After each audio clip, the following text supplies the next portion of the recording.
Changing minds one thought at a time. Good evening, everyone, and welcome to the Changing Minds Online Empowering Mindset Call. This is Jessica. How are you doing tonight, Akina? I am great, Jessica. I am super excited to talk about our topic for the day. Can you let them know what we're talking about tonight? Yeah, absolutely. This is a really, really important topic. We put it in the mindset portion of our call for a reason. Tonight, we're going to welcome on someone who's just really, truly, I just got to know this person. I'm already impressed and inspired by him. I was listening to other radio stations, other Blog Talk radio stations, because I wanted to connect with really amazing people, and I connected with this person. He has a Blog Talk radio station called the Transformation Zone, and as soon as I started to listen to it, I said, we must have him on our call, on our Empowering Mindset call. And he was gracious enough to accept. I was very impressed when I first started speaking to him. He's coming out with a book later this year called Leadership 52, where he's going to give the secrets and tips that every leader needs to know to create an environment of success. Now, leadership is something we've never spoken about yet on Changing Minds Online, and it is really a privilege and it's an honor to welcome Belton Showell on the call tonight as he talks about the mindset of a leader. Welcome, Belton.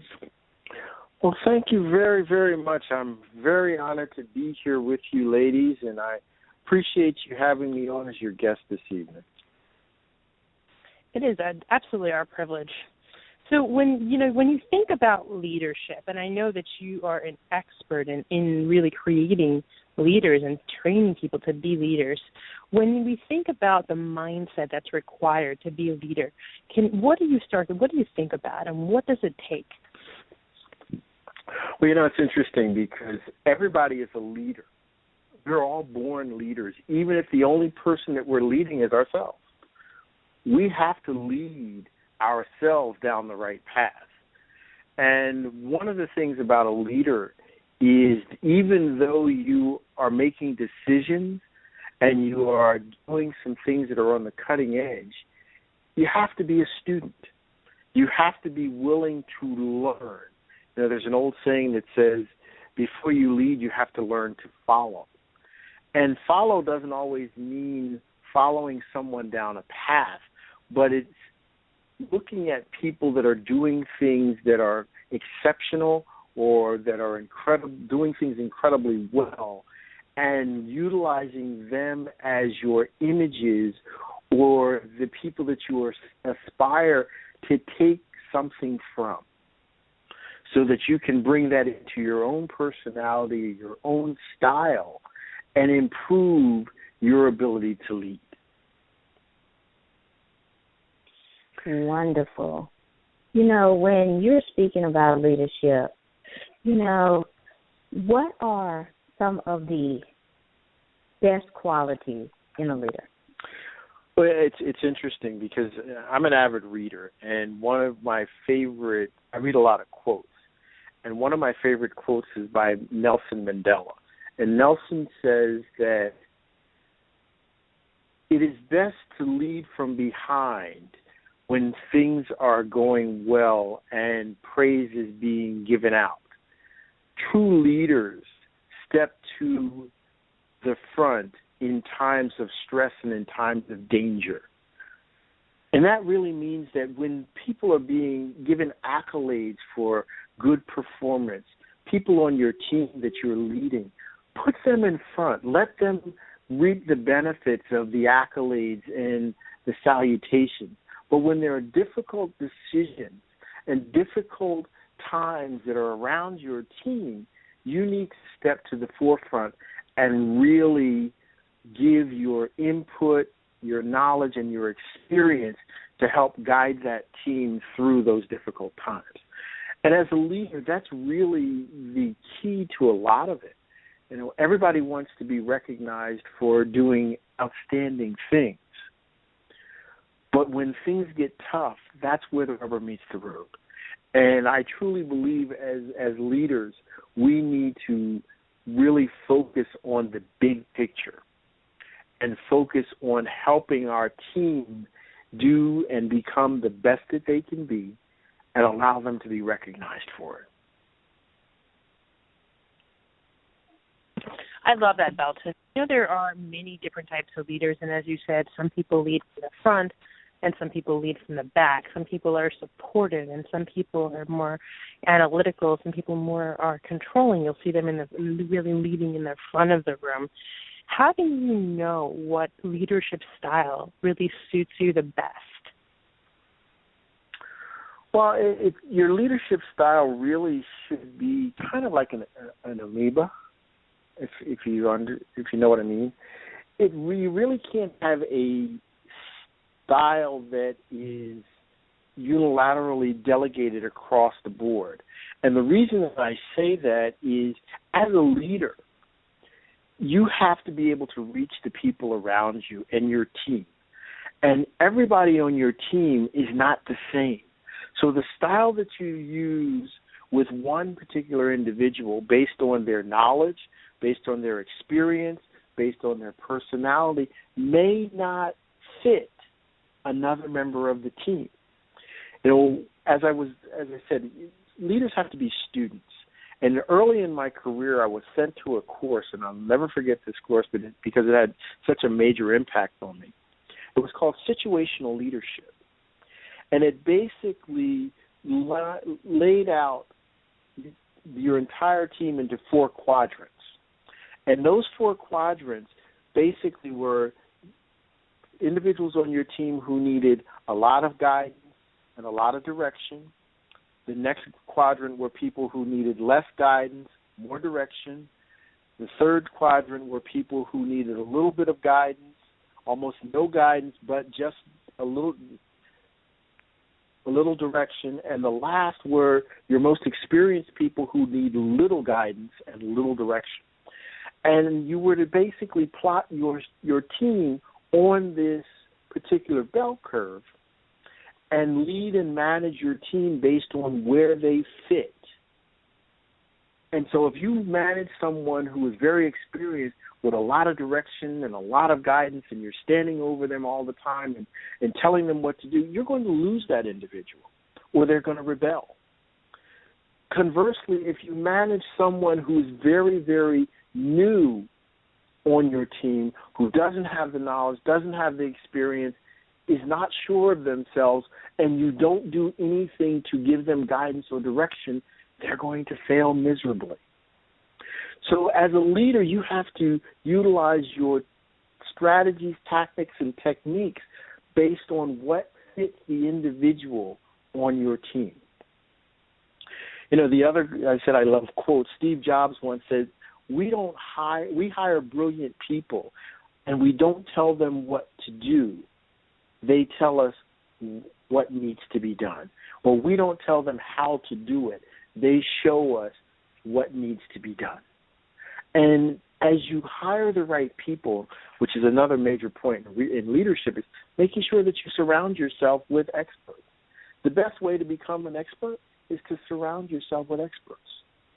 So as you develop your team and as you build your team, you have to make sure that you've got the right people who have the initiative, who have the hunger, who have the thirst to be successful, and then give them the ability, give them the training, give them the tools for them to soar, and then get out of the way. Wow. Yes. You know, a lot of times in leadership, we encounter micromanagement. And and yes, as you are familiar with, and they do not give them the tools for them to fly. So what is your take on micromanagement, and how can this be avoided? Well, there are a couple of things that contribute to micromanagement. Number one is their own insecurity. Many times, because we are insecure in our own abilities and position, we superimpose that on the people around us. Secondly, we are not comfortable or confident with the players on our team. If I inherit a team and I am not comfortable or confident in the abilities of the players on the team, nor am I willing to take the time and invest the interest in their growth to being the kind of people that I want them to be, then I have to stand over them and become a task manager. You know, the first chapter in my book, Leadership 52, talks a little bit about this. It says, as a leader, you have to have a vision, not a task list. Because as a leader, a true leader, we have to communicate our vision to our team and let them tell us, as Steve Jobs said, how to accomplish it and what tasks need to be done to achieve our vision. If we're micromanaging, we're giving them direction. We're giving them play-by-play analysis, play-by-play direction on what to do and how to do it. And what ends up happening in most of those instances is we get overwhelmed because we've got too much on our plate, and now we're trying to take what's on somebody else's plate and manage that too. It's a recipe for failure because there are not enough hours in a day. We have to be willing to let go and allow our people to do what we've hired them to do. So micromanagement is a really, really dangerous situation that a lot of our young managers and a lot of young entrepreneurs get into. You know, when I started my company a few years ago, I was an army of one. And I realized after a very short period of time that I couldn't do it all by myself. Even though I didn't bring on employees, I had to have a team of like-minded, achievement-driven professionals who wanted the same types of things that I wanted to partner with me to not only drive my business forward, but to drive their business forward at the same time. When you get in a situation like that, micromanagement goes out of the window. I love that. One of the benefits of being an entrepreneur is and really learning to benefit from leverage. And we know that when, you know, obviously you're micromanaging and everything needs to be done by yourself, you wind up taking yourself out of your area of expertise and really wasting a lot of time doing things that you really can't benefit from, and you lose that leverage, which is such a huge benefit. And we find, and I found that leaders who are good at delegating and understand how to leverage other people's time and let them do what they're good at, let them do what they're passionate about, are the ones who are the most successful.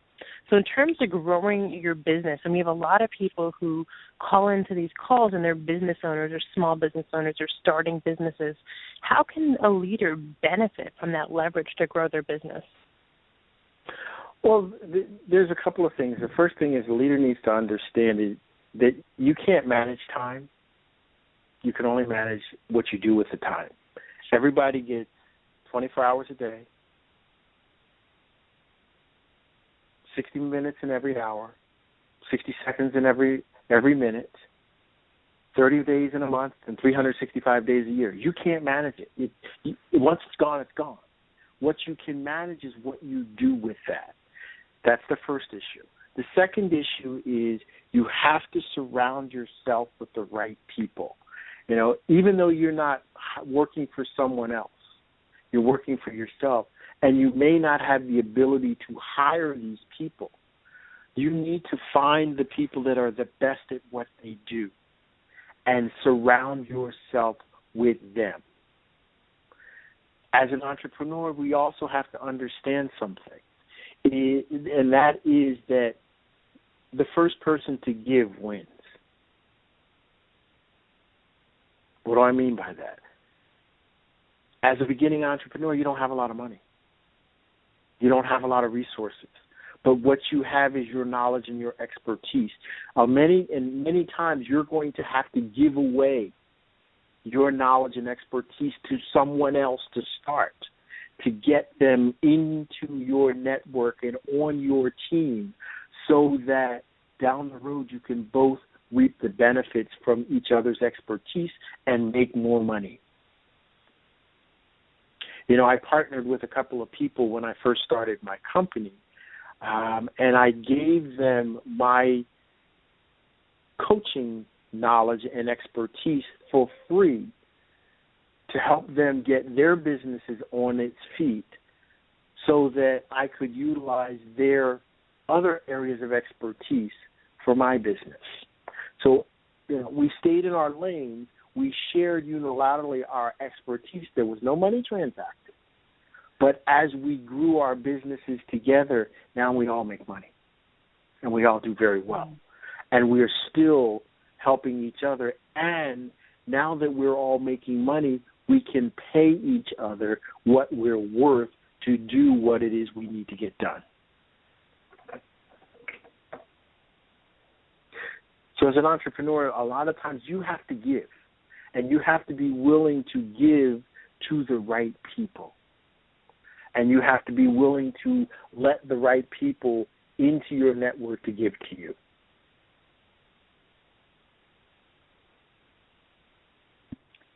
Wow, that is I love that. phenomenal. You know, when you say that, you know, you got to be able to give to receive. You know, that is a major part of leadership, because if you're not willing to give of your knowledge, give of your value, how is the other person supposed to grow and be nurtured under your tutelage? And then be able to have that mindset to build their own niche and their own skills to what? Become a leader and be your, you know, your mentee or your protege instead of just being micromanaged. That is so awesome. You got to be able to give in order for that type of relationship to happen, for that type of growth to happen.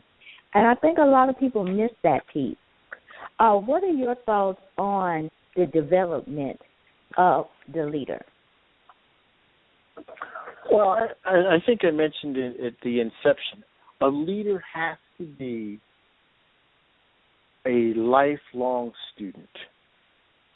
And what do I mean by that? Because, you know, somebody once asked Maya Angelou, they were talking to her and they said to her, you know what, Maya, you're so gifted. You're such a gifted poet and author. Really, we admire you so much. And she looked at them and she said, gifted? Have you ever heard of a gifted brain surgeon? She said, I'm no more gifted than a brain surgeon. And a brain surgeon is not gifted. They have gone through years of intense training and study to perfect their craft. She said, I am a lifelong student. I learn, I study, and I perfect my craft through hard work and perseverance and diligence.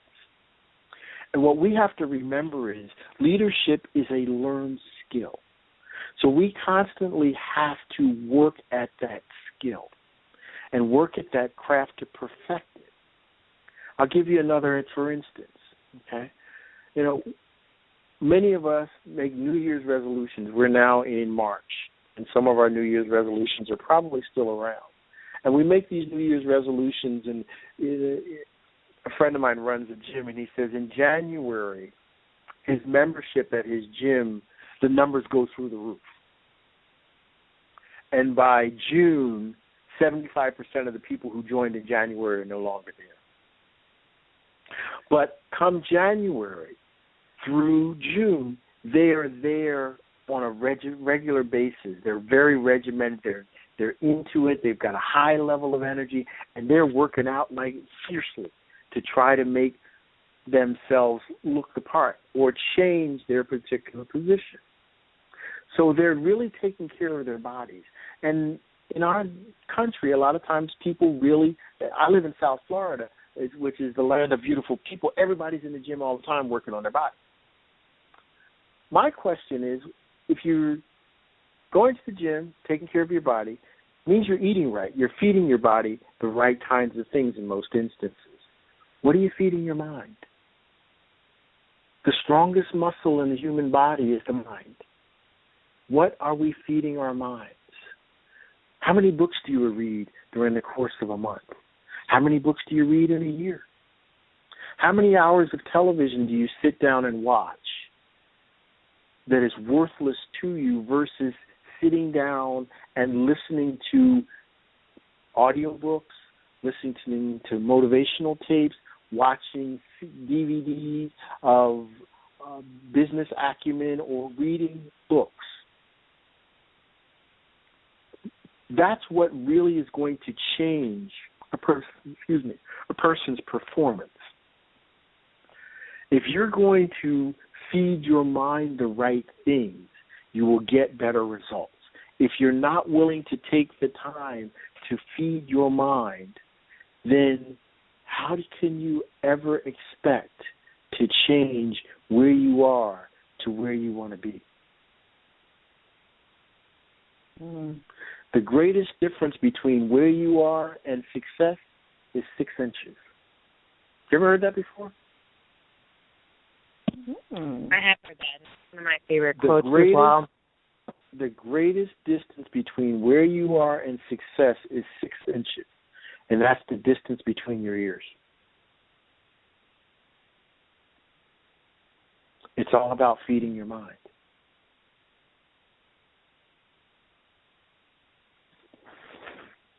So that's really, to me, as I said, a leader is a lifetime student. You have to continually watch other leaders, learn from other leaders, read things on leadership, read things depending on your industry. What makes you better in your industry? What makes you better than your competitor? Or if you're competing for a position, what makes you better than the other candidate to lead this organization? It's your knowledge. How do you gain knowledge? Through education. What is a big part of education? It's reading. Feeding your mind. Giving yourself the opportunity to go from good to great.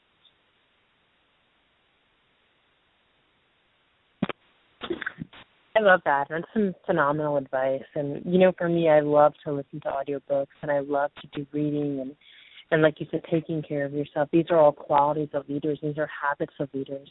And for me, if you want to be a leader, if you want to be successful, what I like to do is study the habits of successful people and to emulate them and to do what they're doing, and then you will get the same result. So we're at that point of our call, Walter, where we typically wind it down for the evening. I wanted to just give you a minute and a chance to speak a little bit about your book that's coming out and let everyone know how they can get in touch with you. Oh, absolutely. The book that I'm writing is called Leadership 52, and it's 52 key points and tips that every leader needs to understand and implement to create an environment for success. I spent the last 27 to 30 years in corporate America. Actually, it was 27 years in corporate America, working with some of the greatest leaders that I have ever run into and learning from them. And I also was afforded the opportunity to lead some great teams. And what I did is I took a lot of the things that I've learned over those years and subsequently as an entrepreneur, and I've combined all of that information into a book called Leadership 52. And the premise behind it is there are 52 tips. And if you take one tip per week for an entire year, it will give you a foundation to build on to take your performance to the next level. I'm a firm believer in helping people grow from good to great. And this book, to me, is an opportunity for me to share with you some of the things that have made me successful. And I'm hoping that if you can just take 10% of what's in this book and implement it, I will guarantee you it will do some amazing things for you, because these are the things that have done some amazing things for me. As the ladies mentioned at the inception, I do have a radio show. It's called The Transformation Zone, and it's on Thursday evenings at 6:30. And there are times where I have some guests on my show, but I'm also giving people some of the tips and strategies from this book and some of the other things that I do. I've recently released a CD called Success Never Goes on Sale, which is available on my website, and you can purchase it there if you're interested. My website is VeltonShowell.com. You can also follow me on LinkedIn at Velton Showell. You can follow me on Facebook at Strategic Solutions LLC, which is my company. And you can follow me on Twitter at Velton Showell. I'm readily available and would love to have the opportunity to share with any of you. If you'd like to email me, you can email me at info@VeltonShowell.com. Let me spell my name for you. It's V as in Victor, ELTONSHOWELL.com. Thank you so much for coming on our call tonight. I know I was taking really thorough notes, and I can't wait to read your book when it comes out later this year. Well, thank you very much for having me. It's been a pleasure being here and meeting both of you. And if I can ever be of help or service to you, please call on me. And I'd love for you to take the time down the road to join me on my show and just continue our discussion and learn more about you and the people that you serve. Absolutely. It would be our pleasure. We'll definitely keep in touch about it. Nikki, is there anything you want to add before we close our call down tonight? Oh, yes. If Velton said something to you tonight that resonated with you, please find this podcast on changingmindsonline.com. You can also find us on iTunes, Stitcher, Tuned In, and, of course, our YouTube channel. And thank you so much for being on the show tonight. I truly appreciated it, and I learned so much from you tonight. My pleasure. Well, guys, I always like to end my portion of the call the same way and just let everyone know, and especially our audience, that we love you guys so much. We're so grateful for you. Thank you for allowing us to be part of your journey. It is really an honor, and we're humbled every week by the number of people that call in and download the podcast. We love you guys. We do this for you. It is International Women's Day, so happy International Women's Day to all our listeners out there that are women. We have something special planned for you guys on Thursday where we have our Empowering Women series. So we'll speak to you then. Have a great night, everyone. All right. Good night. Good night.